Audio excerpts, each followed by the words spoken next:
Thank you. Good evening, good afternoon, good morning from wherever it is you're tuning in from.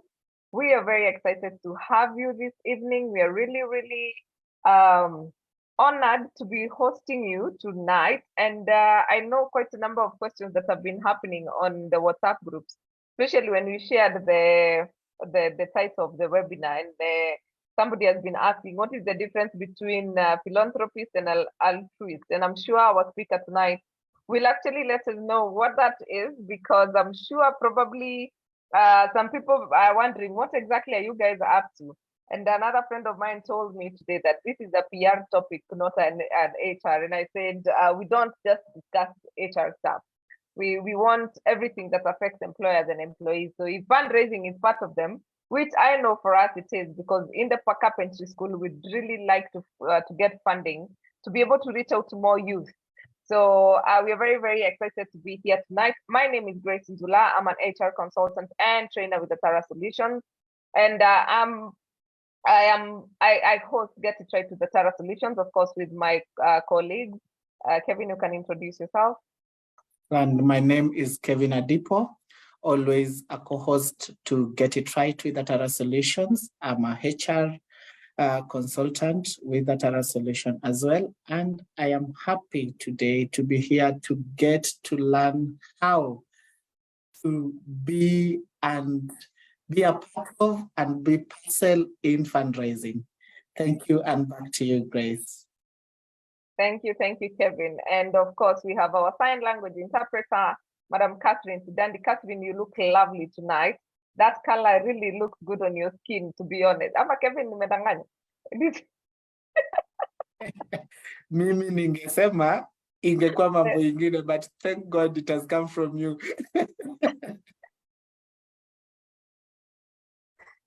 Thank you, Grace. Thank you. Yes, you look lovely. Yes, even Peggy has agreed. You actually look really good. You need to invest in that color more. It agrees with your skin tone. So yes, that is for Catherine Sidandi, our sign language interpreter. She supports us in being inclusive. So we are always here. She's always here every Tuesday with us, and we try to reach out to as many people as we can. So please don't be left out, or if you know somebody who wishes to learn and they have hearing impairment, you can always request them to join, because we have them covered. Yeah, so allow me to give a shout out. It's been a minute. I'm really happy to have had Kevin hold fort for the last couple of weeks. It's been interesting. It's good to see your work in fruition. I mean, you mentor somebody and then they're doing better than you. It's really amazing. And today I missed the high of hosting this, so I'm gonna be here. And I've been following in the background, but I'm really excited to be here tonight. And allow us to just let you know that if you're joining tonight for the first time, this is Get It Right with the Tara Solutions. It's a webinar series that seeks to demystify issues in employment and entrepreneurship. We are here every Tuesday from 8 p.m. We are on season 4. We started in June 2020. And we've done 4 seasons so far. Surprisingly, from last year, our seasons are going a whole year. We started in January. We are going to end in November. By the way, we are very excited. We have our annual meet and greet coming up. Be on the lookout for the flyer on the save the date. It's going to be towards the end of November. And we're really excited. That's how we end the year, as we take now December to attend different events that take place. I know we have JC who's celebrating their 5th year anniversary. I'm sure IHRM will have their annual gala dinner where they have awards and a few other events that come up. So December, we normally just want to attend people's events as we conclude on ours. So we are very excited. Of course, we do this. This webinar is brought to you by Tara Solutions in partnership with a number of organizations. And allow me to just share my screen and let you know who our partners are. This WPS thing is really not interesting for me, to be honest. Right. So yeah, we are in partnership with Stallion Construction Company Limited. Stallion Construction, like the name spells it, is a construction company. If you're looking to renovate your house, if you're looking to redo your office, if you're looking to subdivide, you've moved to a bigger or a smaller office, then Stallion Construction Company would be your people. We have Pathway Solution Services. Pathway Solution Services are a HR consulting and training company. They have a lot of trainings on their website. Please go to Pathway Solutions website. You can choose a unit there to study. They have an LMS. LMS is learning management system, and they can log you in, and then you allow yourself time to actually get to finish your course, and then they also give you certificates. And if you say you're from Atara Solutions, you actually get 20% discount. So make sure you take advantage of that.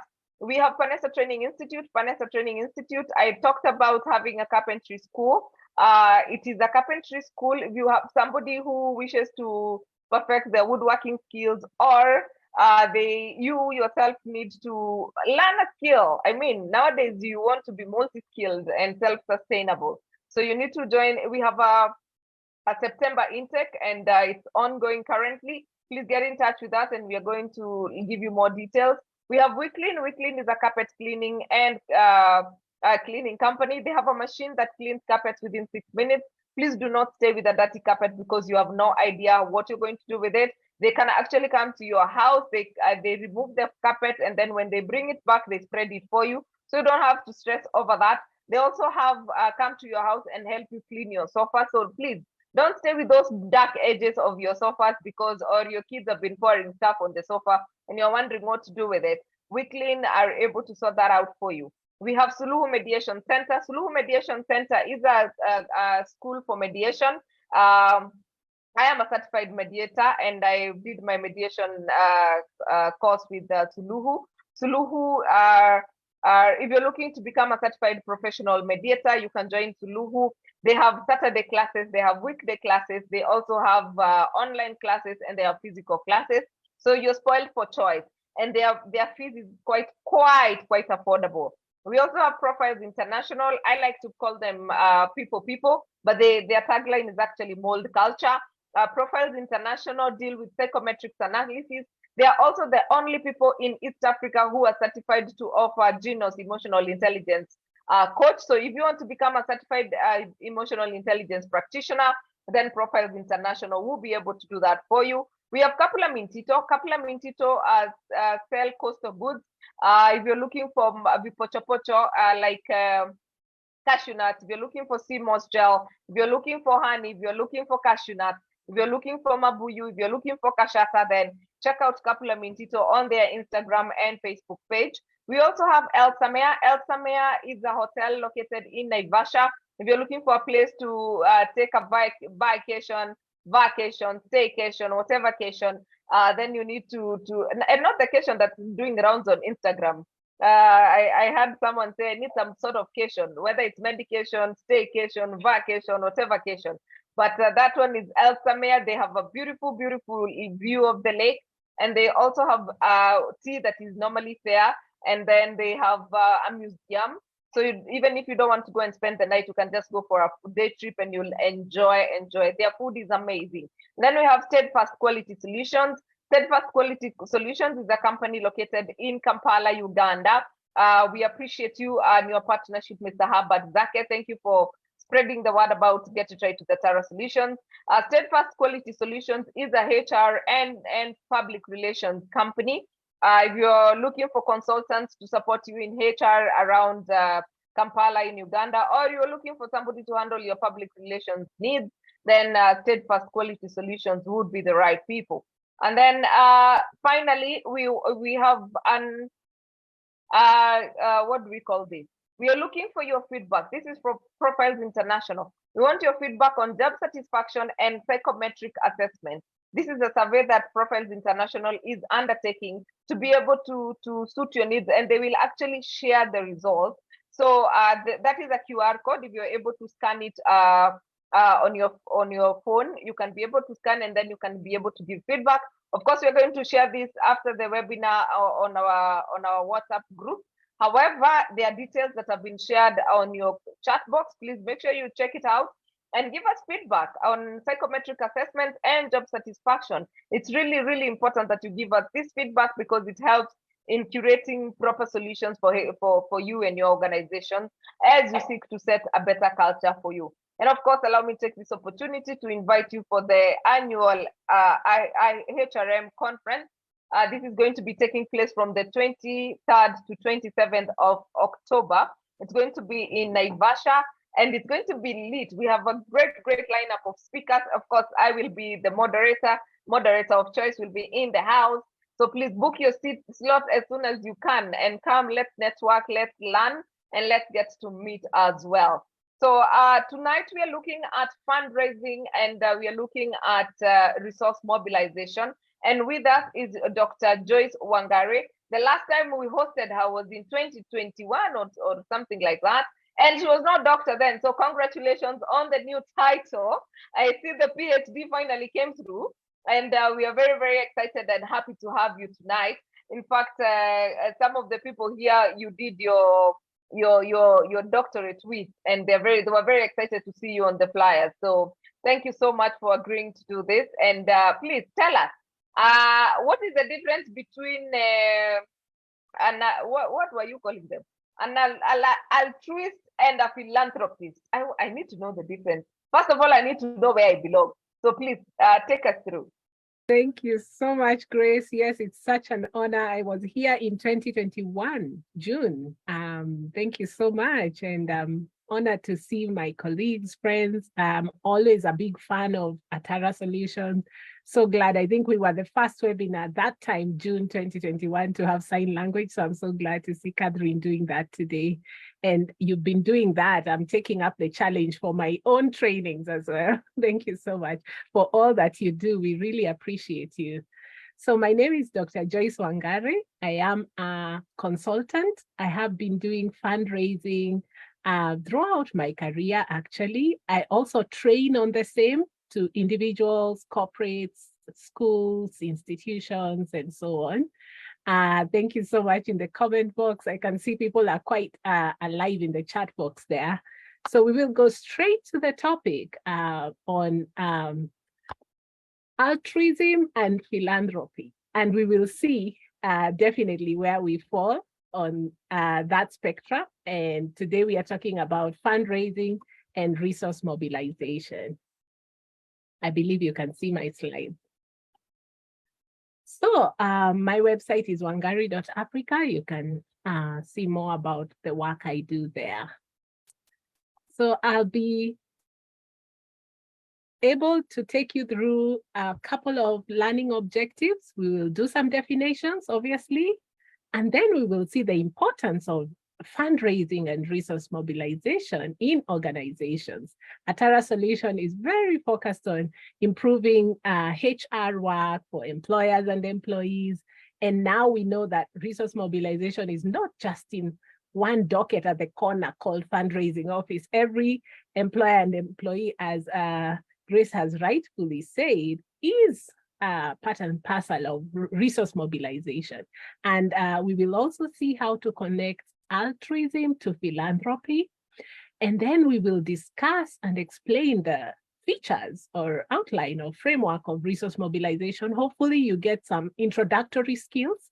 There's not so much we can do in a couple of minutes. However, I do take a broad approach as well as some deep skills. Hopefully you'll get one or two skills on resource mobilization and fundraising. And then I'll be happy to hear from you in your specific scenarios on what we are doing on that. So just as a very brief icebreaker, you can take any or all the questions on the slide. What is the scariest thing you've ever done for fun? I just want to see if we are all able to type in the chat. Number 2, what is the best gift you've ever given or received? Number 3, who do you think would win in a fight? A huge horse-sized duck or very tiny 100 duck-sized horses? I just want to see your responses. You can take any one of the questions, just write if it's number 1, number 2, or number 3, or if you want to answer all of them, do that. I see scariest thing. Grace is saying zip lining. Oh my goodness, bungee jumping. Sungura is saying, okay. Anyone else wants to? Okay. So the best gift you've given or received is money. Oh, Brian says, okay, I'll take a couple more, then I'll move on. Just a brief icebreaker. Who do you think would win in a fight? A big duck, a horse-sized duck, or 100 tiny duck-sized horses? Let's see how you're thinking on strategy here. Number 3, 100 ducks. Okay. Aha. So Sue says, I got a Mac laptop from my hubby. Wow. Okay. Johanna says, the sized, I think you mean the big, the 100 horses. Johanna, I'm not sure which one you're saying. David says the big duck will win. Eric thinks the 100 tiny ones will win. Okay. Tina says, put a python around my neck at the snake park to entertain my nephew. Yeah, that was scary for the nephew, I believe. I don't know if it was scary for you. Pauline says, riding on a speedboat must have been scary. Yeah. Joyce Njoki, given someone a gym set. Oh, that was a gift, I believe, that you gave someone. And playing in the snow, sliding from a mountaintop. Thank you so much. So these questions are telling me a little bit about your appetite for risk, how much you take risk. That's the first question on the scariest thing. The second thing is about the whole idea of giving and exchanging, you know. And then the last one is about strategy. Are you big on like coming together and maybe you think the 100 horses would win, or are you big on like getting something that's more visible and humongous that would, you know, maybe outsize everything else? Yeah. All right. Thank you so much. So that was just a brief icebreaker. So obviously traditional donor-based fundraising sources are becoming more difficult to tap. Money is getting scarce. In Kenya here, we're in a cash crunch at the moment. What can organizations do to mobilize resources? So what are the most effective and innovative strategies and methods for fundraising and resource mobilization? We know that these are essential skills for positive social change. However, finding money is challenging. We are not only in a competitive and uncertain environment, it's also become quite volatile. Things have been changing so fast. In some quarters now, we are also even talking about post-pandemic stress. And some people say we don't know where we are anymore, if it's post-COVID or peri-COVID, because COVID really upturned a lot of organizations and some actually shut down. So at a personal level, at an organizational level, how can you then develop and implement strategies to mobilize the resources you need for your mission? So that's what we are up to tonight. That's what we are going to talk about. And there are 7 simplified steps. The first thing we do is we identify the resources and resource needs. The second step is to find and match the resource providers. And then number 3, we need to understand the skills that are needed. Number 4, we develop strategy and action plans. Then 5, we check organizational readiness. A lot of times, for instance, donors will not give money if you do not have a bank account in your organization. So that's a very basic thing. Donors are now requiring things like budgets and annual returns and evidence that you have used funds well. So that is what we mean by organizational readiness. Then of course, number 6, what we do is to execute the strategy and the action plans.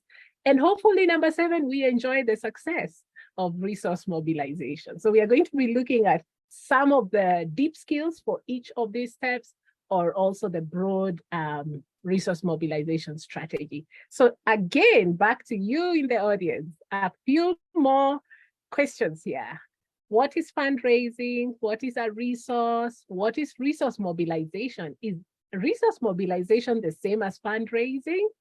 And then, as Grace had asked at the beginning, what is philanthropy and what is altruism? Are they the same or are they different? So you can either comment on any two, tell us if they're the same or different, or if you know the definition, you can just type in the chat.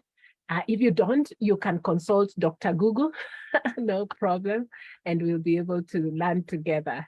So let's see if anybody has come up with any definitions so far. What do you think is the difference between any of these terminologies?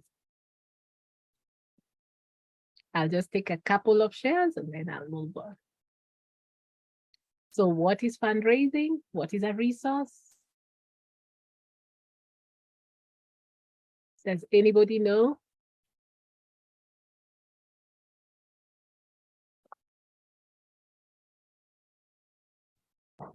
Okay, philanthropy is donating cash or in kind without expecting anything in return. Oh, interesting. Thank you, Brian DeRito. I'll take maybe one more in the interest of time.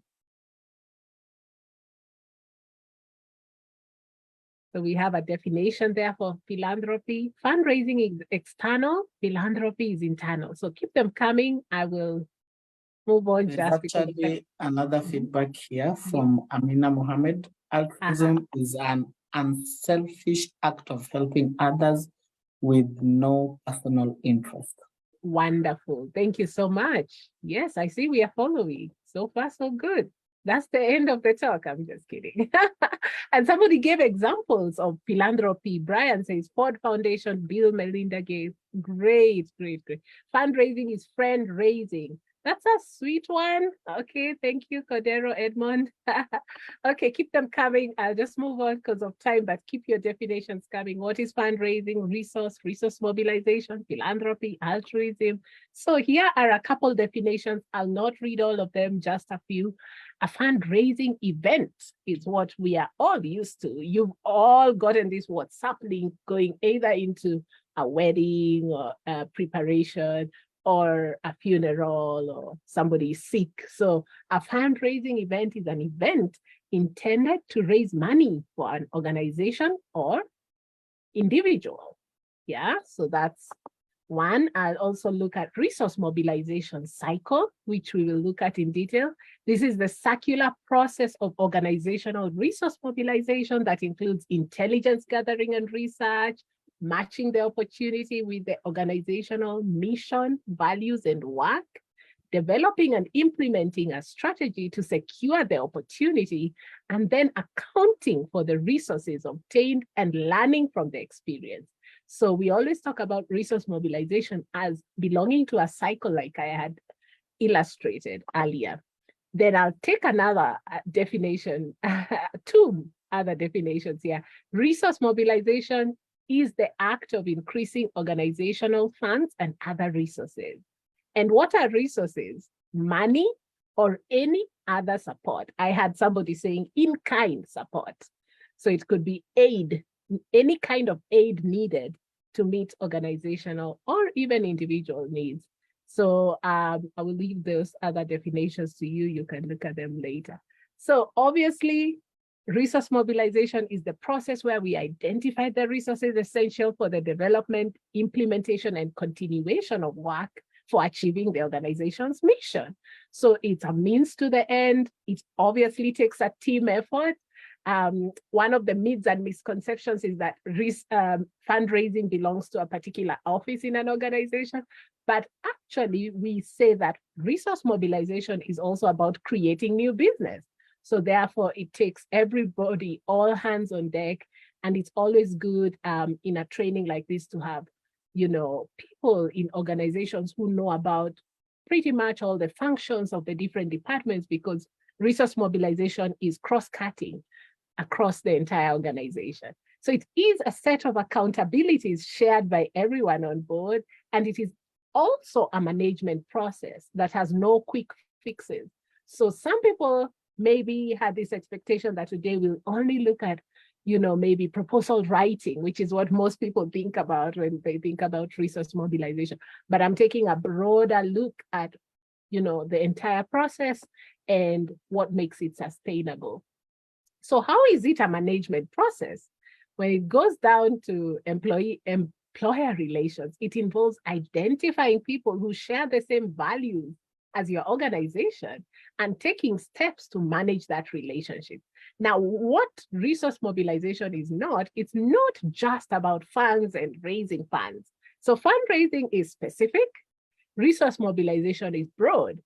Fundraising is just seeking to generate financial support for a charity, a cause, or an enterprise. However, resource mobilization is quite broad and has 3 interrelated concepts: relationship building, communication and prospecting, and organizational management and development. So all these 3 are in a dance all the time in resource mobilization. And that is why we talk about sustainable resource mobilization. So if you see this diagram, again, the cycle, you can see the arrow going back to the beginning, because in the entire organization, you'll spend the first stages scanning new business opportunities and intelligence gathering. Then you do a risk analysis. For instance, you got to decide on the go or no go decision. It's always a risk to invest, yeah? I saw some of you are quite risk takers from the icebreaker exercise we did. You know, some of you are more conservative and things like that. Whenever I've done fundraising for organizations, I realized that sometimes organizations will say, oh no, we can't do that. The risk is too much. And so it's also about risk analysis and assessing how much we want to invest in this new venture. For instance, when we are diversifying income sources, and then proposal development, which is a very specific and highly integrated skill inside of resource mobilization. We always write up concepts and pitch, and then we write full proposals. Sometimes they are solicited or unsolicited, and then we present this to the source of the funding, and hopefully we get money in return. And then we do a startup, a work plan and a budget, and then the main part, as you can see, the biggest bar in that bar chart is actually implementation and support, and financial management is highlighted. I met a friend this last week who told me that if he would summarize resource mobilization, he would say 2 things. If you are given money to go buy a spoon, don't buy a cup, okay? Buy a spoon. And then you can write a report as to the reason you bought a spoon, and also explain why you did not manage to buy a cup. And being very transparent and very accountable, he thinks, is at the heart of resource mobilization. Now, my colleague happens to be an accountant, and so financial management is really at the core of it. Many donors will not give money if they suspect that the money will not be properly put to use. Then after that, implementation phase is the phase out phase, and then we'll identify any revenue gaps, and finally going back to the beginning, scanning new business opportunities. So you can see again the cyclical nature inside the organization. Again, you will detect that these are different functions. Some people who might be in HR will be involved because of the people skills you need to convene the teams, especially now we are helping companies develop resource mobilization strategies. And that's not only for finance or the fundraising office, it's for everyone.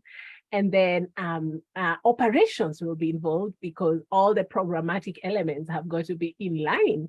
And then obviously we have finance guys and obviously also the CEO. So you can see how it's really permeating the entire organization. So a very quick run through on a couple of tools that are very popular in fundraising and sustainable resource mobilization. So partnership development is really at the heart of it. It's all about relationships and keeping those relationships. And then collaborative opportunities. Grace mentioned at the beginning of this webinar of a dinner, and a lot of events coming up. The festive season is coming around, and you'll see a lot of people coming together. Communities that have been online will be meeting, some of them for the first time, and those who've been meeting in person might also move online and broaden in the collaborations, you know. So we have both offline and online. Then we have non-traditional partnerships. And this is a very important point because a lot of times we've got to judge the quality of our partnerships as well as the equality of the relationships. We don't assume. I just got on a call with one of our really wonderful diaspora colleagues who was lamenting that a lot of times she is asked to partner with organizations on the continent, is that these organizations seem to have big begging bowls, but don't seem to have any other ideas on diversified fundraising. And so we are moving away from this charitable model where, you know, fundraising is only about begging and appealing to people's emotions only. But we now have to strengthen our own local fundraising efforts and diversification of income sources, so that by the time you get a partner on board, there's already something you started. So you're not just sitting, waiting for someone, you know, to come with all the solutions, you know. And so donor project management is another one. We talk about donor mapping, and as a tip, we need at least 6 months period for your donor strategy. So when you have a donor matrix, you need to refresh it, you need to review it every 6 months and add and remove any donors who are not so loyal anymore, and perhaps get other donors who might be more interested or aligned to your company's values. And then research and development, R&D is at the heart of fundraising because we always have to do intelligence gathering. And then networking and representation, very, very important, how you brand yourself, in what kinds of forums you appear. If you're a practitioner in HR, you need to be a member of IHRM. That's very important for networking. And then monitoring and evaluation, M&E, that's almost obvious because we have to manage project goals very carefully and report on everything that the money was used for. And if there's any extra money, sometimes the donors require that we return it, right? So we'll be doing a lot of data collection and analysis, and I do a lot of that work. Then, of course, on the side of sustainable resource management, very quickly, I will talk about institutional, programmatic, and financial sustainability. Here, we have to look at the company's registration status, and we know that foundations, NGOs, and trusts exist for the public good, and they will probably have more of the, you know, strategic plan and resource mobilization plan. But now increasingly, we are also seeing a trend. There's a fashion, especially in Kenya. A lot of people are now registering their entities as a company limited by guarantee. That makes your entity a social enterprise. So you are able to do business for profit and then give back to this community. And you've seen this fashion where people will register the company and then drop the word limited when they are doing the registration and maybe replace it with foundation. So I did that for my own company. Guira Communications Foundation is a social enterprise that's a company limited by guarantee, and that enables us to do a lot of the kind of enterprises that also have the softer, you know, elements of giving back to the community and connecting with those people who are disenfranchised. Then, of course, strategic plan, communication strategy, annual plans and budgets. I'd already mentioned that earlier. Board reports and minutes, audit reports. Every company has got to also submit annual returns to the government every year. And then respected members of your organization can be very good ways of leveraging. I once had a mentor who was my door opener. So I'm very good with negotiation skills and talking. I should open the doors, and I would go in and I'd convince these people, you know, they needed to give money for our work in mental health. I'm a psychologist by training. So those are some ways, some tools and strategies you can use. Respected board members. Some people have a board of directors and a board of trustees, and the board of trustees work is just to fundraise full-time. And so you can have dedicated teams just going out to doing this work. And then, of course, in the staff, again, you can select people who are in the fundraising team. So you can see if this is your organization, you will have all these things interconnected: the strategic plan, the execution of activities, how you prepare proposals and grants as a team across different departments. And when you do drafts of these plans, you easily tell somebody from a different department to actually read them for you, and then you can expand new business opportunities in that way.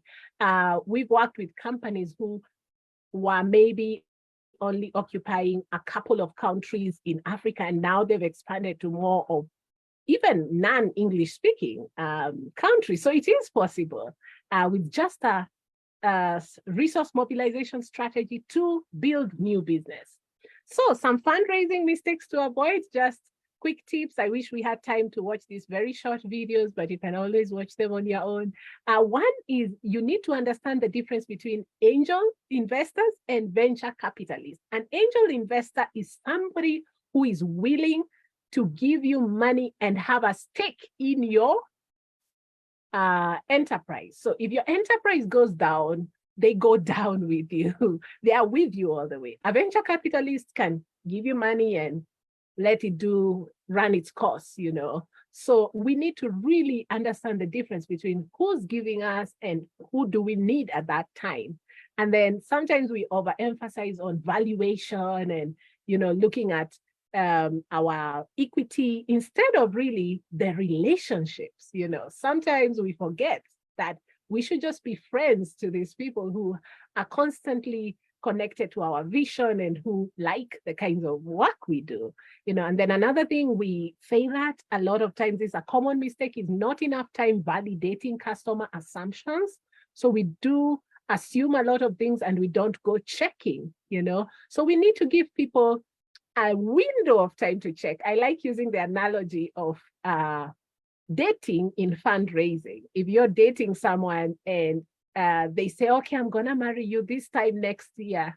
And then this time next year arrives and there are no signs of any marriage happening.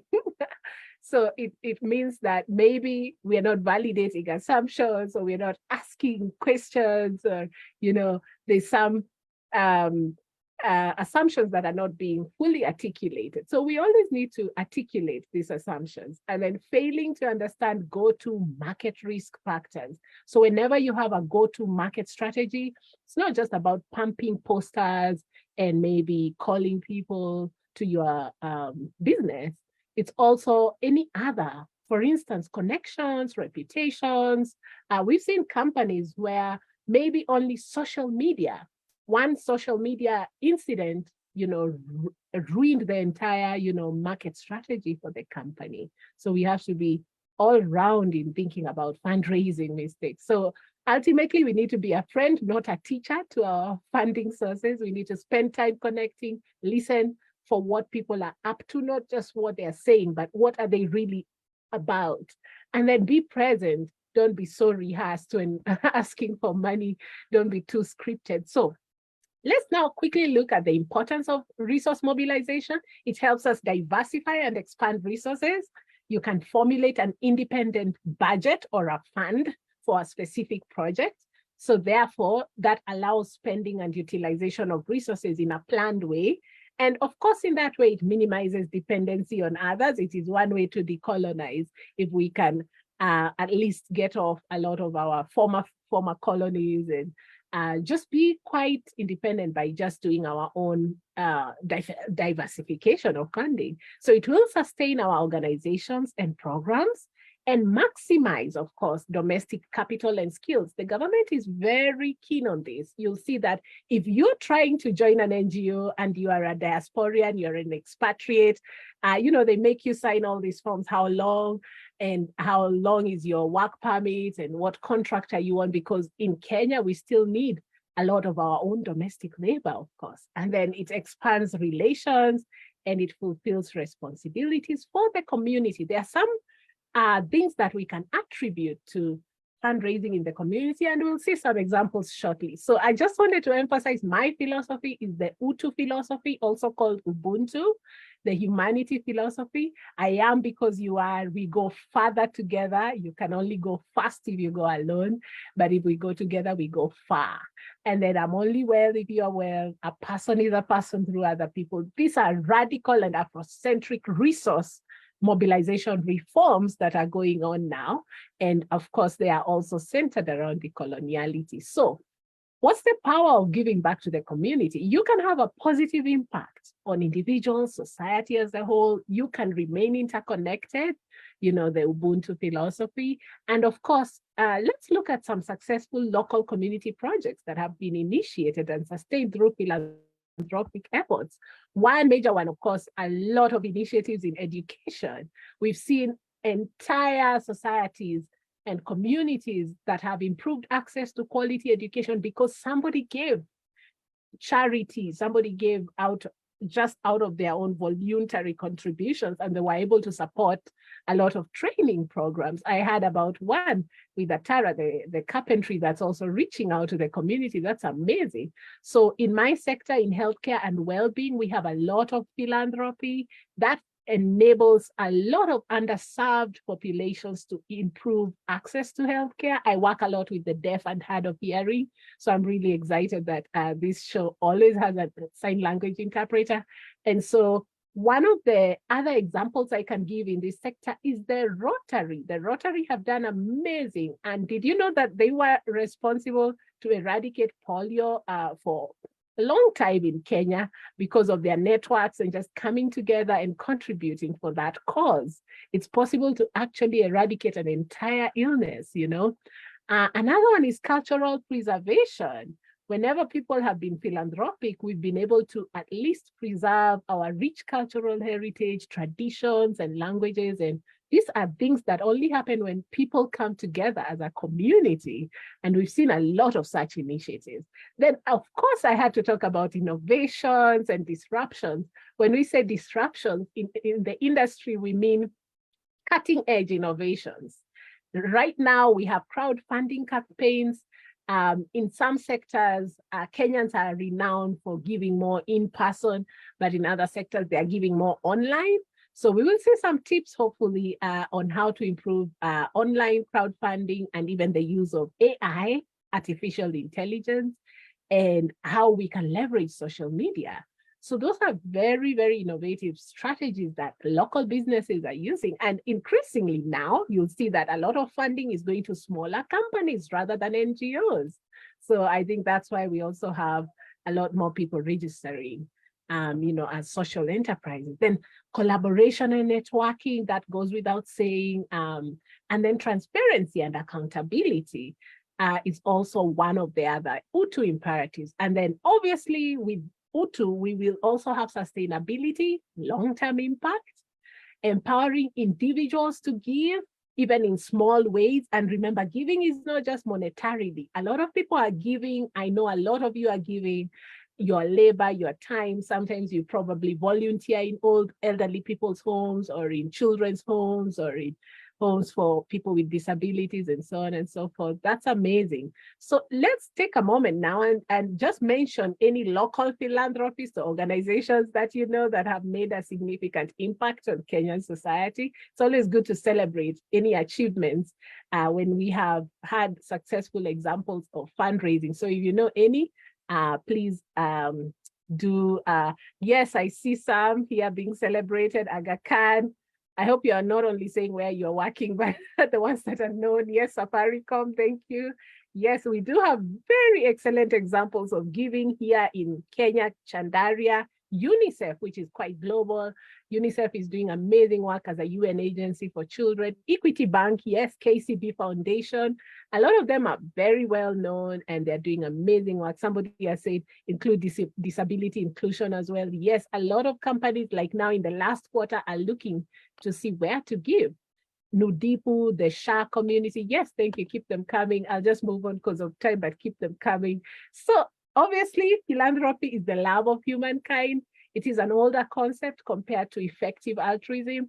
But when we say philanthropy, it's usually based out of duty. So we talk about when you have a duty to give, you're philanthropic, you love fellow human beings. However, what we call effective altruism is the use of evidence and reason to figure out how best to contribute to helping others and taking action on that basis.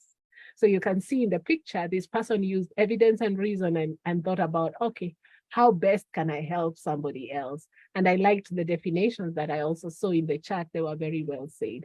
So how do we then connect altruism to philanthropy? Well, philanthropy is just the role definition. You feel social responsibility. If you're a firstborn in your home, you probably have firstborn syndrome and you feel like you have got to take charge and help everybody at home, you know. And philanthropy is just the act of choosing to help others. But altruism is an innate empathy and genuine desire to support others. And it's often driven by a strong sense of moral responsibility. So it's the genuine and selfless care for the well-being of others. It's not just about aiding the helpless, but also creating a better world for us all. So we need to connect the two, and hopefully you'll be able to also take a test. I'll give you a link at the end and you can see, are you altruistic, you know?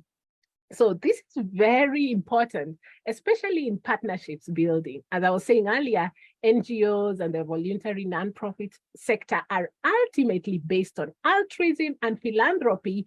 And it has been found that this can be detected in DNA and our genes. So now this explains why some people seem to be more altruistic than others, okay? Then we also talk about the universal nature of philanthropy. We all seem to have just a global spirit of philanthropy emerging because of, you know, all of us understanding globalization, and we now have complex problems facing humanity. For example, climate change. That's not a problem that takes one person to resolve. And even if somebody with a lot of money can pour, you know, a lot of money to assist with that, we know that it's more complex than that. So we need partnerships of all kinds, government, private sector, what we now call PPP, public-private partnerships, foundations, global and local funding agencies, sister organizations. We need to work in unison in order to resolve the problems that have plagued us for centuries. So as I finish, in just a summary, the features of resource mobilization are much broader than fundraising, and they include resource identification, resource provider identification, identification of a mechanism to receive the resource, expansion of relations with the resource provider, the right use of the resource, knowledge and skills of resource mobilization, human skills, service, information, and equipment, seeking out new resources, institutional sustainability, a lower financial risk, and a cost and spend analysis. So usually in my trainings, I take each one of these and we expand that for for an in-depth analysis of how we can, you know, create better strategies for resource mobilization. So lastly, if you need to maybe pitch an idea to a funding source, if you have a concept or a proposal, you need to articulate your company's vision, talk about the problem, what is your solution, and then detail your product and give us a mental picture. Then give us an overview of the market. What's your business model? Do you have any competition you anticipate? And what is your go-to market strategy? For example, marketing channels, sales approach, and so on. And then traction. How have you gained traction? Any metrics you can show us? How many customers have you acquired so far? Who is on your team? And then make a very clear ask from your investors, and be specific on the amount and what you plan to use it for. And then obviously give your contact and never be afraid to ask to connect again in future so that you can reach out for more opportunities like that. So just some tips on online crowdfunding. When you do this online, you need to give it a very simple process and then give people many ways to stay engaged. I've seen very interactive websites, really amazing work that people are doing online. And you need to maybe give people giving levels. You can suggest, you know, you've seen people saying gold, platinum, things like those are levels of giving, so that you're giving people an idea, oh, if I give this much, it will help with this much, you know. Then focus on storytelling. Storytelling is a sure and tried and true tested strategy for fundraising. People connect with stories. Then use data to also appeal to the credibility of your campaign. Integrate some software and of course AI tools. You can go to this website by Keela that has a bunch of like 13 AI tools. For me, I say AI is like, driving a sophisticated vehicle. Sometimes you can learn the basics and then use AI to now get quite faster in getting automation and getting more results and more impact. So lastly, another tip is listening. Not just to hear, but to listen with intention. You need to use listening to listen to your customer, using storytelling, keeping records, even if there are few successful cases, and you amplify those. And then referrals. Most of our new business is out of word of mouth, right? So there's that informal reputation building that you're always doing, then paying attention to the donor's needs, obviously. So I'll finish very quickly with the story of the elephant and the 6 blind men. And you know about this story, and all of these blind men you can see were touching different parts of the elephant. Some saw a snake, another one felt a tree, a wall, a rope, a fan, a spear, depending on which part of the elephant that they were touching. And you can see each of these 6 blind men had different interpretations of what they thought the elephant was. And what practical applications do we get from that story? Is that we are all stewards of our organizational narrative. We can use dynamic storytelling instead of static. We can change our storytelling over time in order to show how we got through hardships.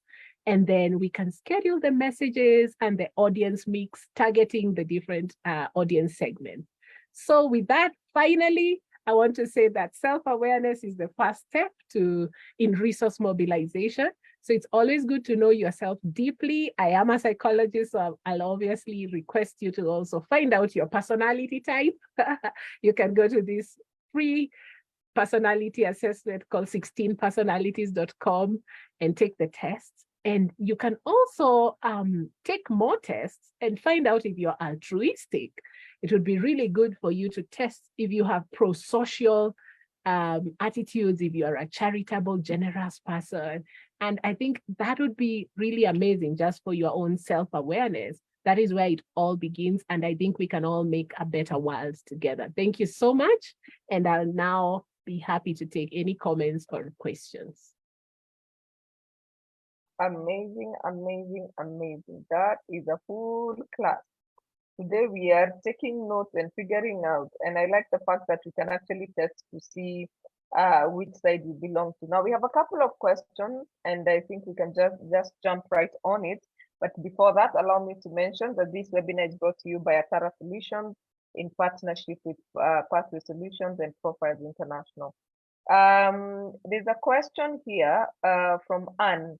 We think, what does phase out stage involve? What does phase out stage involve? And what if the proposal and concept note does not go through?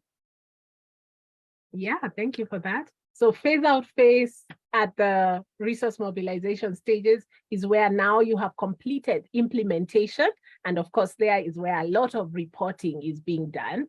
And then on the other question, what happens if your concept does not go through? Really brilliant question. There is no failure. There is only performance. You keep asking, you keep asking. I know this is a very common question. A lot of people are applying for funding and not getting results. And so they're wondering, why not? It's a good idea to also seek the experts. You can talk to fundraising experts and find out if there's something that you usually write that maybe does not fit, and where you can also get more ready investors who are likely to give you money. So those are really good questions. Thank you. All right. And what goes in the donor map? Donor mapping, thank you for that question. So we do list all the donors. So we call it the donor matrix. So in donor mapping, what we want to know is what's the name of the donor, which kinds of organizations is the donor targeting, so that we know if we fall under that.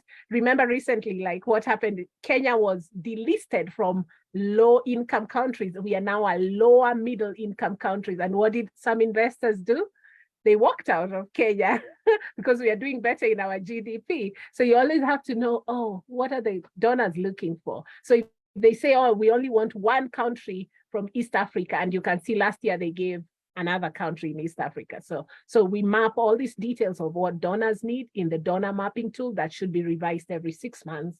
And you can get samples of donor mapping matrix online.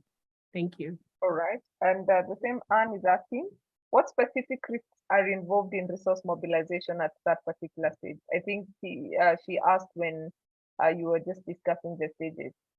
Yes, actually, that's a really good question. Risk analysis is quite important. A lot of organizations know that the minute they diversify their income sources, it is a risk. And if you begin thinking of maybe going into every country in Africa, how many countries do we have? Is it 55?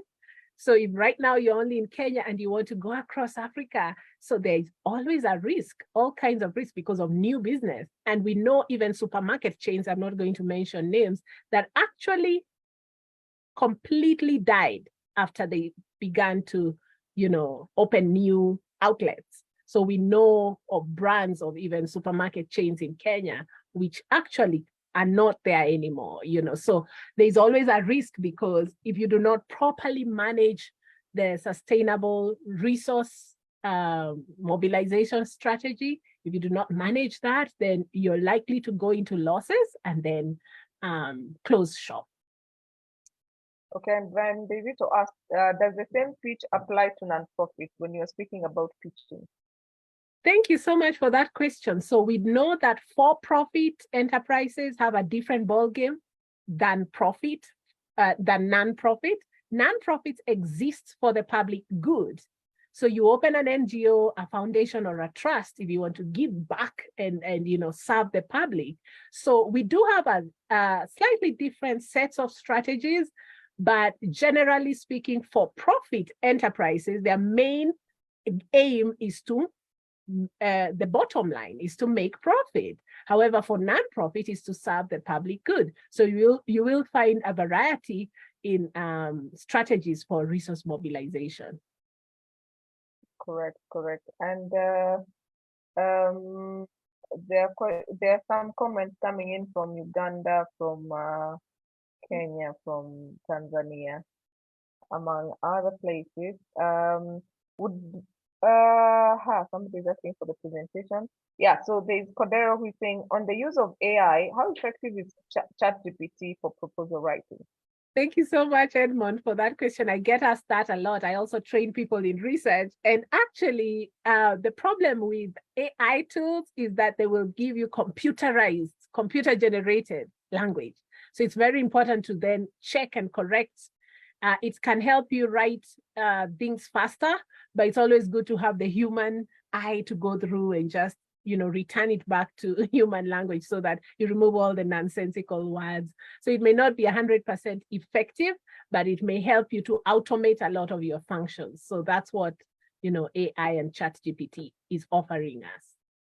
Okay, there's somebody saying, give an example of diversified funding. Kindly give us a few organizations that provide funding to entrepreneurs. Wonderful. Thank you for that question. Diversification of funding is about more than one funding source. So for instance, many organizations start off with for-fee services, or they have a product that they're selling. So you can move away from just relying on income from your product or your service to something else. For instance, training. Training is a way to diversify your funding.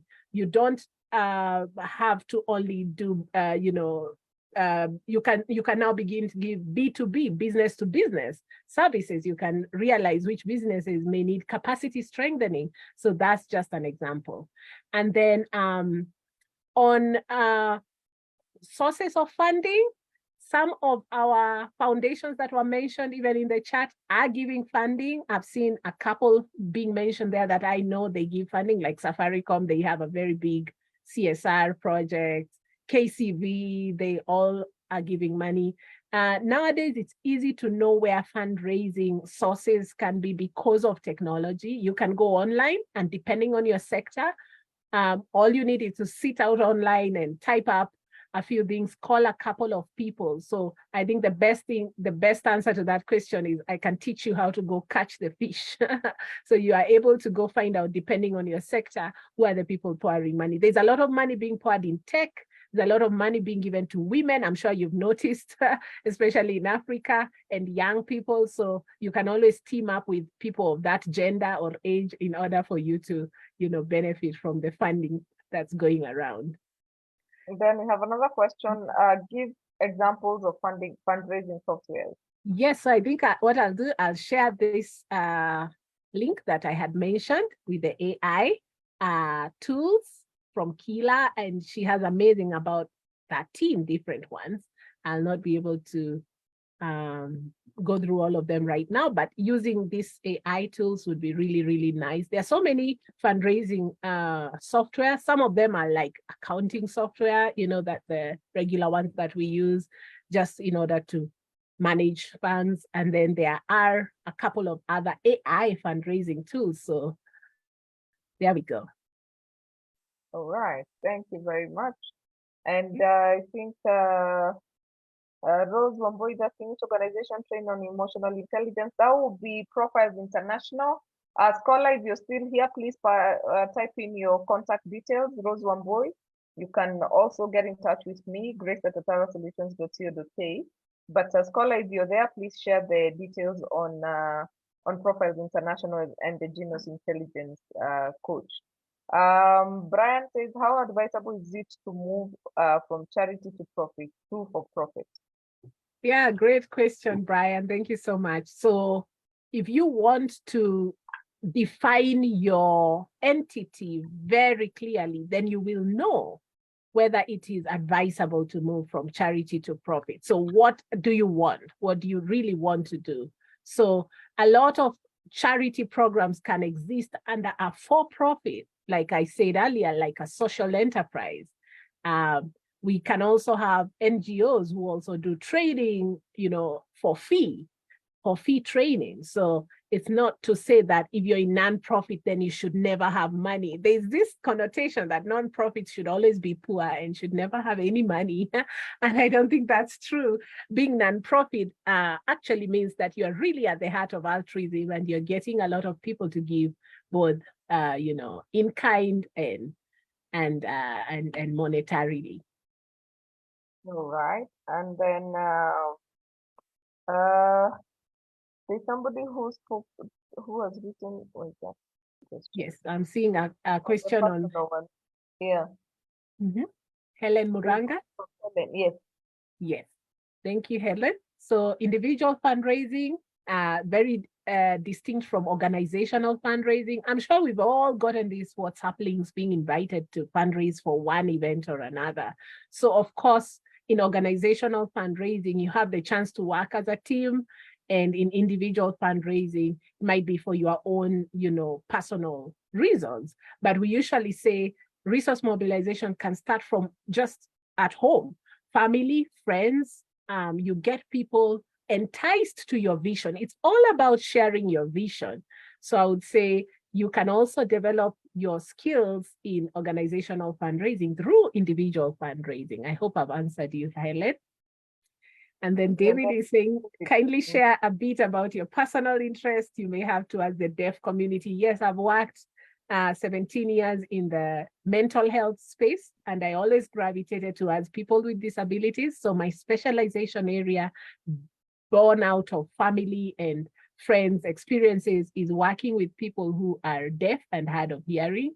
So there we have a big, very philanthropic community. The deaf community is very vibrant, and I love, providing any kind of support that I can give, in my little way in that community. Thank you for asking that.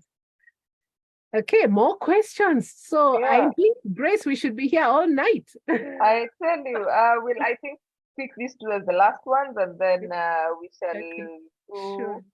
Yeah, I think so. Then we can give you a number for people to contact you. Okay, I can see David is saying thank you there with the emojis. And do I work with other types? Yes, I work with other disabilities. I am actually specialized in doing a lot of fundraising work there as well. And key areas related to government institutions, fundraising strategy, methodologies. Oh, I may not go into all that today. Today was an overview webinar, but yes, I think we can connect and talk more about methodologies and things like that. Which approach for fundraising for a startup 2-year-old women's basketball club? You can have a lot of fun activities. For women, it's easy to organize around cooking and anything you think women groups can do together. I think that would be great for fundraising. What do you think, Viola? Yeah. So thank you so much. And I appreciate you for your kind attention. Let me share my contacts in the chat. Yes, please. You can share your contacts as you prepare your parting shot. And I see Nabasa Sarah who's saying Nukidu works with all types of disabilities. Zaveri, it's good to see you. How are you, my good friend? Zungu says good presentation.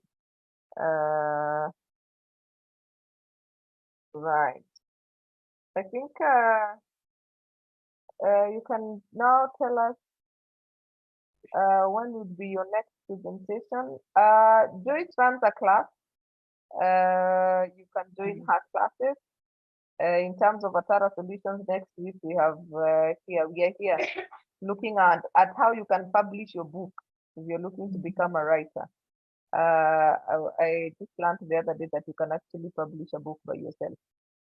So that is part of what we are learning next week.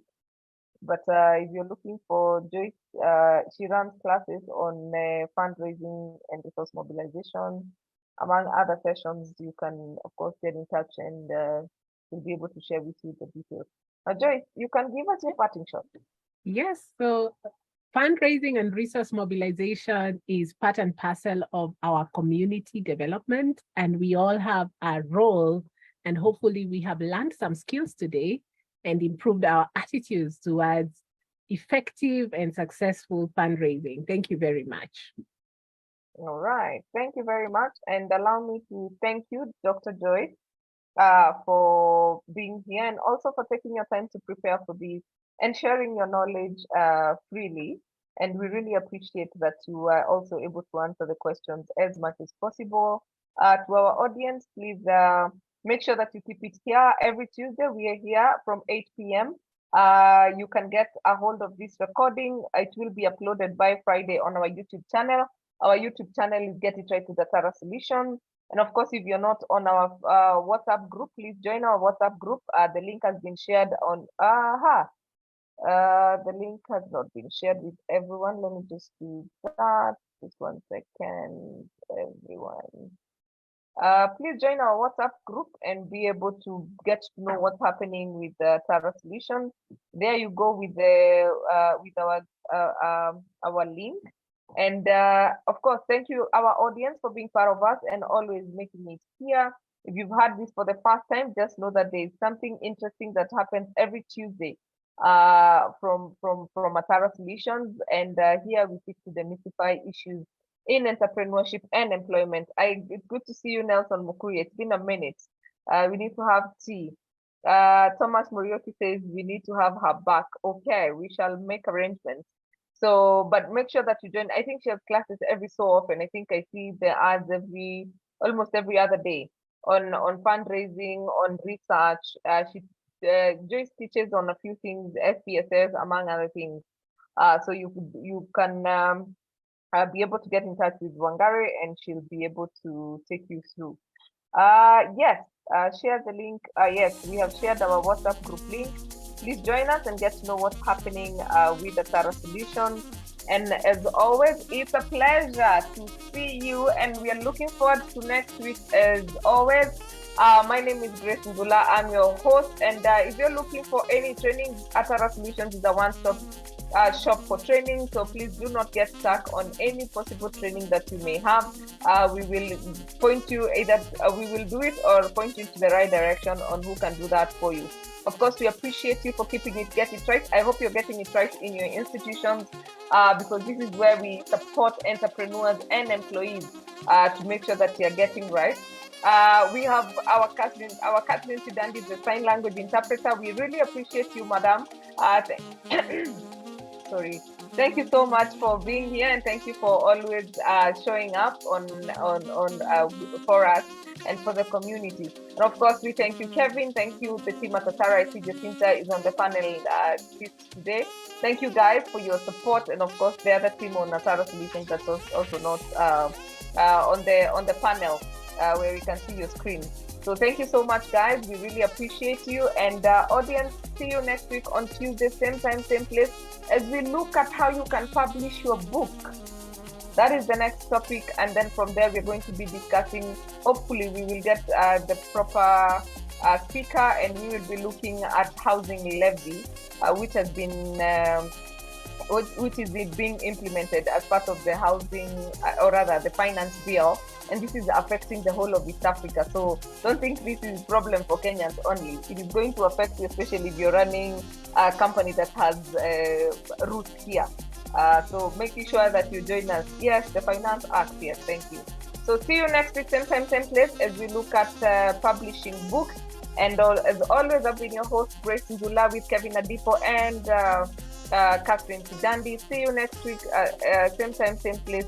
And as we look at publishing book, have yourselves a lovely night.